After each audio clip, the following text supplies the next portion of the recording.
Bismillahirrahmanirrahim. Assalamualaikum warahmatullahi wabarakatuh. Alhamdulillahirabbil alamin. Wassalatu wassalamu ala asrofil anbiya'i wal mursalin wa ala alihi washabihi rasulillahi ajmain. Puji syukur kita kehadirat Allah Subhanahu wa taala yang mana kita masih diberikan kesehatan sehingga kita masih bisa melaksanakan proses pembelajaran pada hari ini. Tidak lupa pula kita hadiahkan kepada Nabi besar kita, yakni Nabi Muhammad Sallallahu Alaihi Wasallam dengan lafaz Allahumma sholli ala Sayyidina Muhammad wa ala ali Sayyidina Muhammad. Assalamualaikum ya Rasulullah. Apa kabar ananda semuanya? Semoga kita dalam keadaan sehat walafiat dan dalam lindungan Allah Subhanahu wa taala.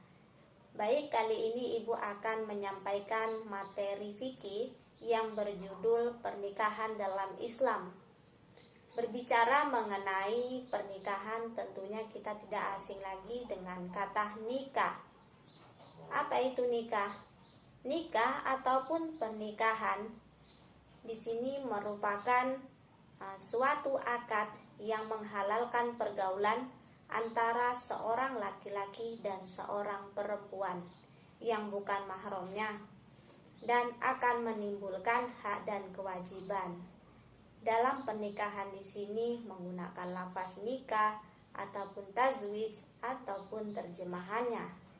Dalam artian luas bahwasanya pernikahan merupakan ikatan lahir batin yang dilaksanakan menurut syariat Islam antara seorang laki-laki dan seorang perempuan yang akan hidup bersama dalam satu rumah tangga guna mendapat keturunan. Untuk itu, pernikahan di sini merupakan perkara yang sangat dianjurkan dalam syariat Islam. Terdapat dalam Quran surat An-Nisa ayat 3 yang berbunyi Bismillahirrahmanirrahim. Fankihu ma toba lakum minan nisa'i masna wa sulasa wa ruba'u fa in khiftum alla ta'dilu fawahidatan, yang artinya, dan jika kamu takut tidak akan dapat berlaku adil terhadap hak-hak perempuan yang yatim bila mana kamu mengawininya, maka kawinilah wanita-wanita lain yang kamu senangi, 2, 3, ataupun 4. Kemudian jika kamu takut tidak akan dapat berlaku adil, maka kawinilah seorang saja dan budak-budak yang kamu miliki. Yang demikian itu adalah lebih dekat kepada tidak berbuat aniaya.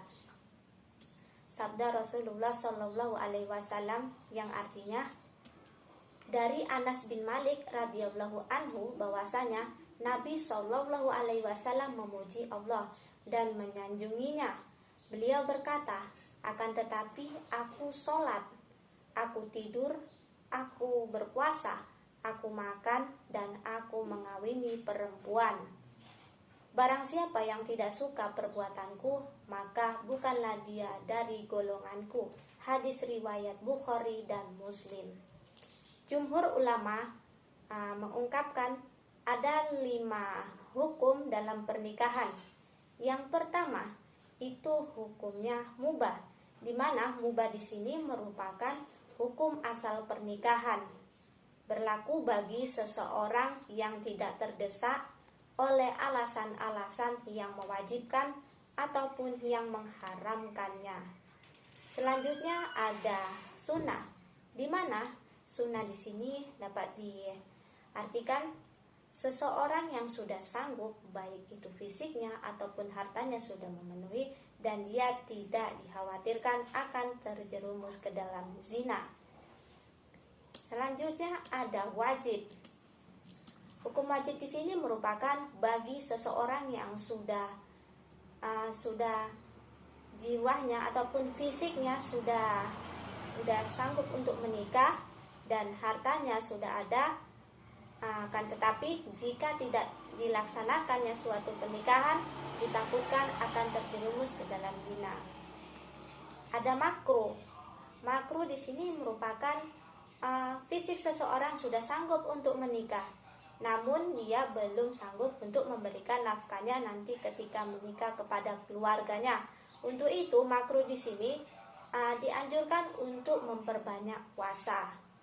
Dan yang terakhir yaitu haram, di mana dalam pernikahan ini ada tujuan-tujuan tersendiri, tujuan jahat dari entah itu dari yang laki ataupun dari yang perempuan, baik itu menyakiti ataupun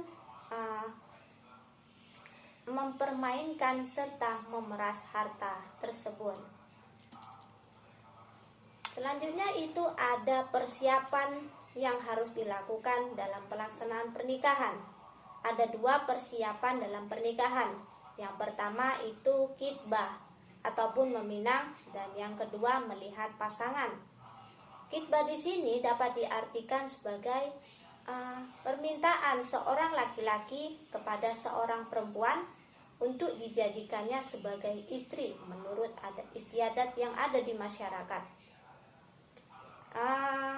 Jika seseorang ingin ataupun mengkhitbah seorang perempuan, ada cara-caranya yang untuk mengajukannya, yaitu jika seorang laki-laki ingin meminang perempuan itu gadis ataupun janda yang sudah habis masa iddahnya, itu bisa diungkapkannya secara terang-terangan.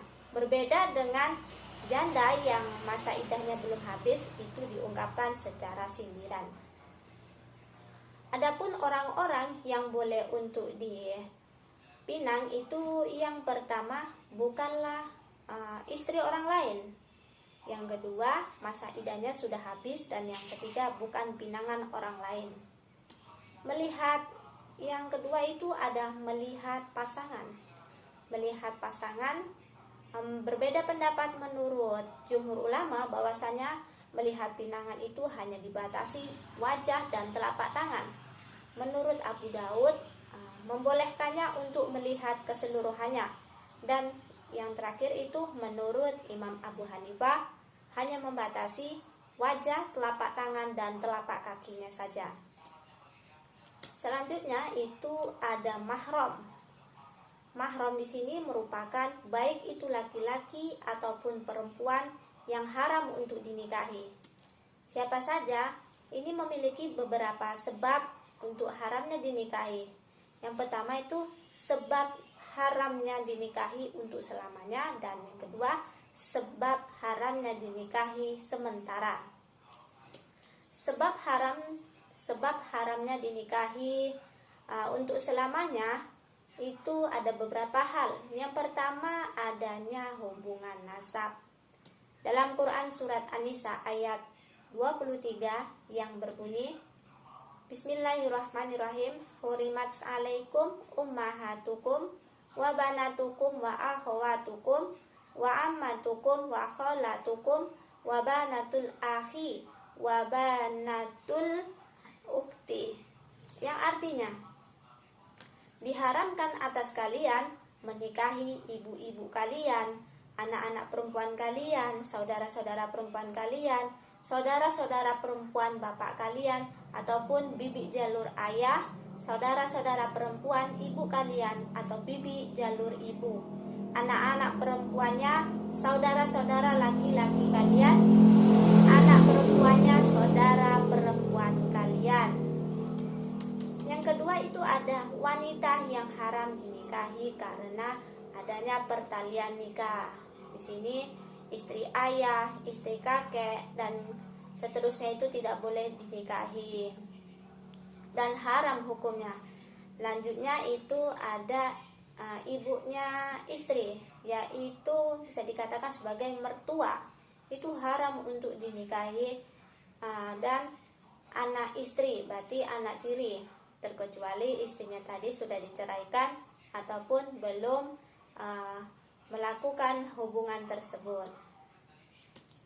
Selanjutnya itu ada hubungan karena sepersusuan, di mana anak di sini menyusu kepada ibu sambungnya, atau bisa dikatakan bukan ibu kandung ya, ibu sambungnya. Nantinya ketika besar, anak tersebut tidak bisa menikah dengan ibu yang menyusui ini. Selanjutnya itu wanita yang haram dinikahi selamanya itu karena li'an. Li'an merupakan tuduhan zina suami kepada istri, yang pada saat adanya tuduhan itu suami tidak mendatangkan saksi, kan tetapi dia mengungkapkan sumpah sebanyak 4 kali. Walaupun tuduhan itu berpihak kepada suami ataupun tuduhan itu benar, namun tidak bisa bersamanya kembali antara suami dan istri. Selanjutnya itu ada haram dinikahi sementara. Yang pertama itu ada pertalian nikah. Jika seseorang statusnya masih istri orang lain, itu tidak boleh untuk kita nikahi. Bagi yang laki-laki ya, baru talak bain ataupun talak bain kubro ataupun talak 3. Di sini talak 3 merupakan talak yang disampaikan oleh seorang suami kepada istrinya. Tidak bisa bergabung lagi, apalagi sudah talak 3 ya. Nanti ketika mereka ingin kembali, nantinya istri tersebut harus menikah kepada suami barunya. Ada beberapa tahap. Yang pertama, menikah dengan suami barunya, melakukan hubungan biologis. Selanjutnya, diceraikan secara wajar tanpa ada rekayasa. Dan yang ketiga itu dijatuhkannya talak. Selanjutnya itu menikah berbeda agama. Dalam Islam dilarang untuk menikahi orang yang berbeda agama karena takut terjadi adanya kemudaratan di akhir ketika nanti sudah menikah. Selanjutnya, memadu 2 orang perempuan bersaudara. Di sini tidak boleh ya. Contohnya gini, misalnya seorang menikahi adiknya, keesokan harinya menikahi kakaknya ataupun bibinya ataupun cucunya. Itu dalam Islam dilarang untuk menikahi ataupun memadu 2 orang saudara perempuan. Selanjutnya itu ada berpoligami lebih dari 4. Sudah disinggung tadi dalam Quran surat An-Nisa bahwasannya dilarang untuk menikahi lebih dari 4 karena dibatasi boleh menikah itu bagi laki-laki itu hanya 4. Berarti kalau 5 itu berarti sudah melanggar ketentuan syariat yang sudah ditentukan oleh Allah Subhanahu wa taala. Lanjut, kita akan bahas mengenai prinsip kafa'ah dalam pernikahan. Kafa'ah di sini dapat diartikan sebagai setara, sejajar, seimbang. Namun dalam konteks pernikahan, bahwasannya kafa'ah di sini merupakan kesetaraan antara calon suami dan calon istri berdasarkan status sosial, harta, ataupun agama. Selanjutnya kita akan membahas mengenai rukun dan syarat nikah.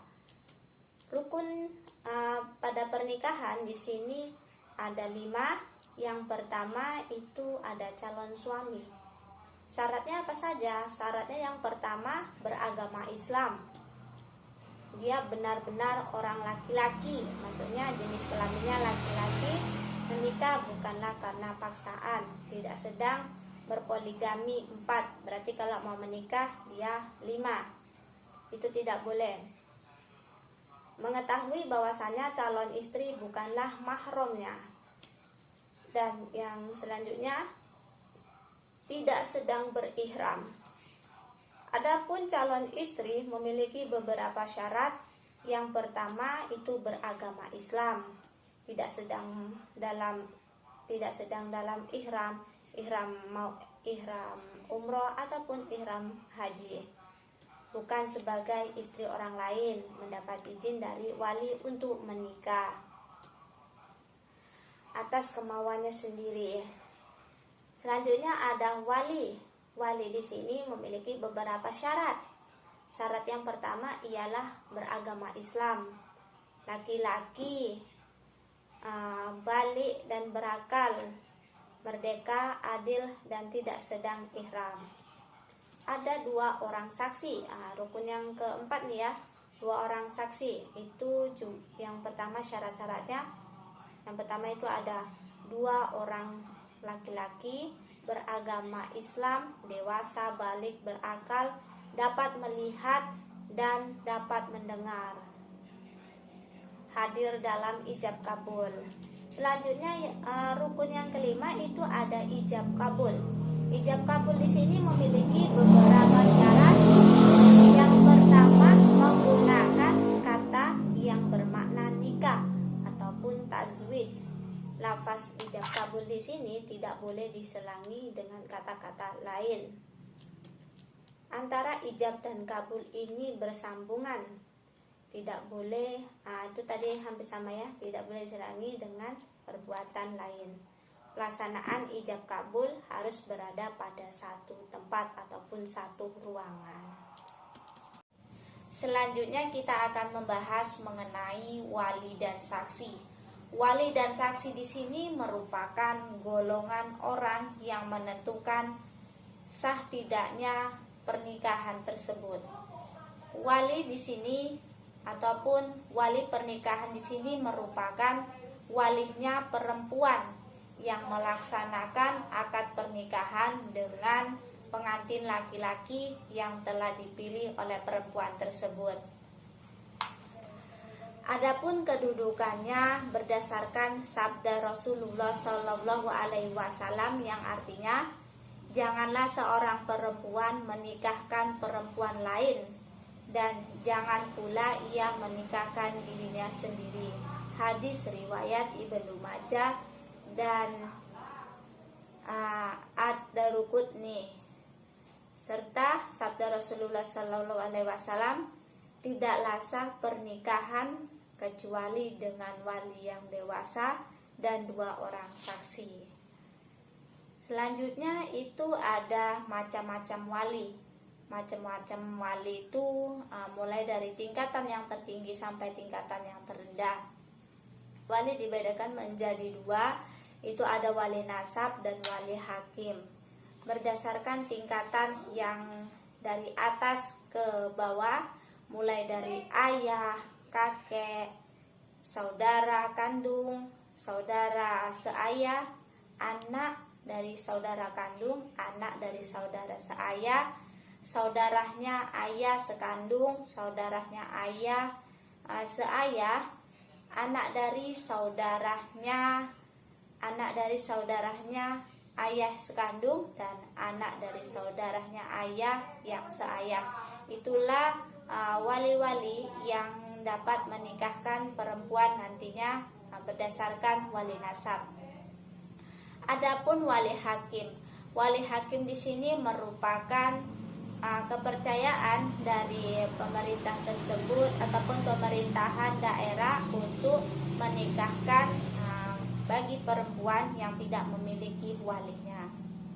Selanjutnya kita akan membahas mengenai mahar, di mana pengertian mahar di sini merupakan bentuk pemberian yang wajib dari seorang suami kepada istri ataupun calon suami kepada calon istri disebabkan karena adanya pernikahan. Mahar dibedakan menjadi 2, ada mahar musamma dan mahar mitsil. Mahar musamma di sini merupakan jenis atau jumlahnya, jumlah mahar di sini disebutkan dalam akad tersebut. Sedangkan mahar mitsil di sini ialah mahar yang mengikuti ketentuan keluarga. Misalnya kakaknya dulu diberikan mahar sebanyak 20 juta ketika menikah, maka adiknya nantinya ikut kakaknya karena sudah adat istiadatnya ataupun turun temurun. Selanjutnya kita akan membahas mengenai macam-macam pernikahan yang terlarang. Itu yang pertama ada nikah mut'ah, di mana nikah mut'ah di sini merupakan nikah yang dilakukan oleh seseorang dengan tujuan melampiaskan hawa nafsu. Jadi di sini hanya sekedar mengikuti hawa nafsu saja, dan pernikahan di sini bersifatnya sementara. Selanjutnya ada nikah sigor ataupun kawin tukar, di mana seseorang dinikahkan oleh walinya, akan tetapi tidak diberikan mahar, sebab laki-laki di sini, calonnya di sini juga membawa perempuan yang nantinya akan dinikahkan kepada walinya. Bisa dikatakan sebagai tukar menukar gitu. Selanjutnya ada nikah tahlil. Nikah tahlil di sini merupakan nikah bagi seseorang suami yang mentalak istrinya karena sudah dijima ataupun sudah dicampuri agar bisa dinikahi kembali oleh suami lamanya. Itu berarti adanya kerjasama antara suami yang lama dengan suami yang baru. Nantinya itu adanya rekayasa sehingga nanti suami lama bisa kembali kepada istrinya. Selanjutnya kita akan membahas mengenai hak dan kewajiban suami istri. Dalam berkeluarga, suami istri di sini memiliki kewajiban bersama, di antaranya mewujudkan pergaulan yang serasi, damai dan saling pengertian antara satu dengan yang lainnya. Menyayangi semua anak, baik itu anak pertama ataupun anak yang terakhir. Memelihara, menjaga, serta mendidik anak yang dilahirkan. Selanjutnya itu ada kewajiban bergaul dengan istri dengan baik. Itu terdapat dalam Quran surat An-Nisa ayat 19. Adapun kewajiban suami yaitu memberikan nafkah terhadap keluarganya, memberi kasih sayang, dan kewajiban istri di sini taat kepada suami, menjaga kehormatan, mengatur rumah tangga, serta mendidik anaknya. Selanjutnya kita akan membahas mengenai talak, khulu, fasa, dan idah. Di mana talak di sini merupakan melepaskan tali ikatan pernikahan dari pihak suami kepada istrinya. Adapun hukum talak di sini ada 3. Yang pertama itu ada wajib, di mana hukumnya wajib di sini merupakan jika talak itu harus dilakukan, karena jika tidak dilakukan maka akan terjadi kemudaratan yang besar karena adanya pertikaian yang tidak kunjung selesai antara suami dan istri. Yang kedua itu ada sunnah, di mana di sini suami tidak bisa ataupun tidak memberikan nafkah terhadap keluarganya, maka talak di sini dilakukannya. Selanjutnya ada haram. Hukumnya haram jika terjadinya adanya perceraian yang mengakibatkan nantinya akan terjadinya kemudaratan setelah adanya talak. Selanjutnya ada syarat-syarat talak. Yang pertama itu suami. Suami di sini syaratnya yaitu ada ikatan pernikahan yang sah, dan syarat yang kedua itu balik berakal, dan talak yang diucapkan di sini dengan tidak ada paksaan dari luar. Selanjutnya itu rukun yang kedua ada istri. Istri syaratnya mempunyai ikatan pernikahan yang sah antara dianya dengan suaminya. Selanjutnya masih dalam masa idah. Adapun macam-macam talak. Talak dibedakan menjadi beberapa macam. Yang pertama itu dilihat dari proses menjatuhkannya. Talak dengan cara ucapan. Di sini ucapan dibagi lagi menjadi 2, yaitu talak syari dan talak kinayah. Talak syari di sini talak yang diungkapkan secara tegas oleh suami, dan talak kinayah ini diungkapkan secara sindiran. Yang kedua itu ada talak dengan tulisan. Talak dengan tulisan bisa melalui media sosial ataupun surat. Talak dengan isyarat. Di sini talak dengan isyarat apabila seseorang memiliki kekurangan ataupun memiliki keterbatasan, maka talak di sini dilakukan dengan cara isyarat.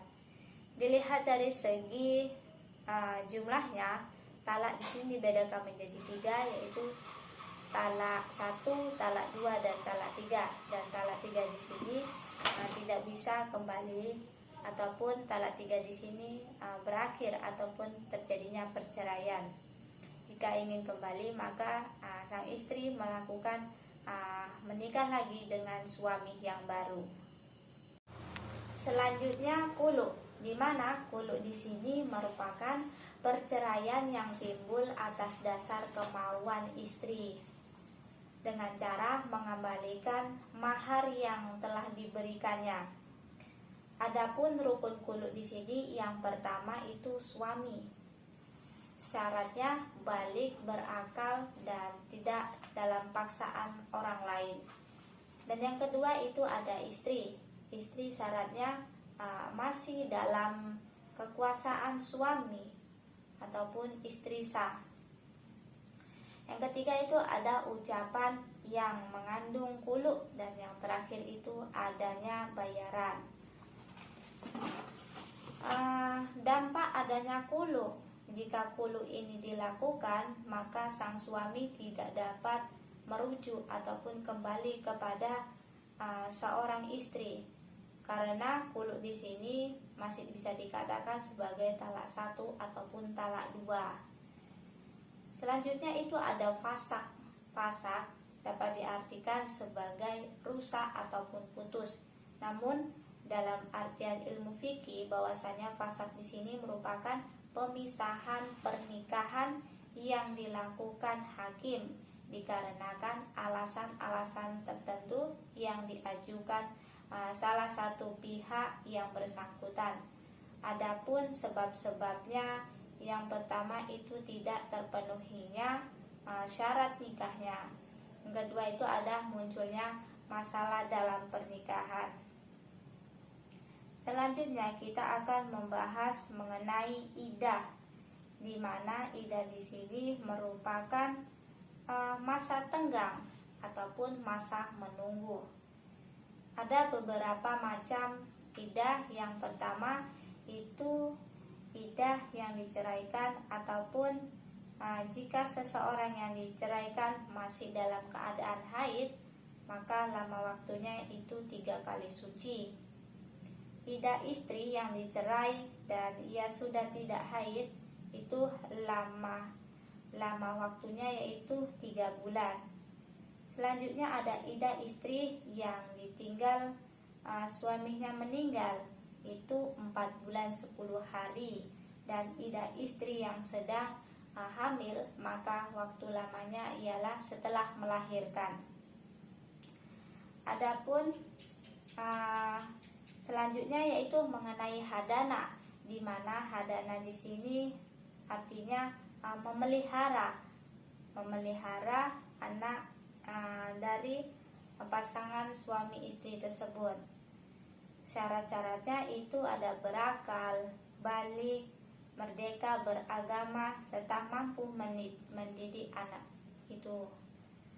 Adapun hadana di sini, jika anak tersebut masih kecil ataupun masih belum balik, dia boleh ikut ayahnya ataupun ibunya. Nantinya ketika dia sudah balik, baru dia tentukan apakah dia memilih ibu atau bapaknya. Yang terakhir itu mengenai rujuk, di mana rujuk di sini dapat dimaknakan sebagai kembali, hukumnya itu boleh. Dan rujuk di sini memiliki hikmah-hikmahnya.